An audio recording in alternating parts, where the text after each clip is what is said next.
Звание заслуженных представительницам прекрасного пола сегодня присвоил глава Северной Осетии Вячеслав Битаров. Мероприятие в преддверии Международного женского дня прошло в Остинском театре. Собравшимся показали праздничный концерт с участием звезд остинской эстрады и танцевальных коллективов. Среди награжденных – работники сельского хозяйства, здравоохранения, образования и других сфер.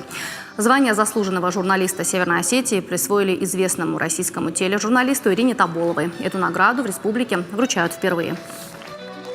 Первоначально эта идея возникла тогда, когда я встречался с журналистами, и Тимур Кусов внес такое предложение, что в общем по России, по стране есть такое звание заслуженный журналист страны, и предложил сделать это в рамках нашей республики. И я считаю, что действительно хорошее было предложение, потому что у нас по отраслям есть различные награды, различные звания, а вот именно по журналистике у нас не было. И вот сегодня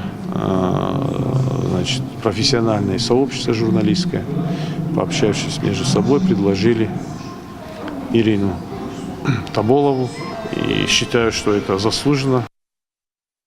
Награда очень высокая. Вот я, например, не была готова к этому, потому что, в принципе-то, ребята, я выполняла свой профессиональный долг.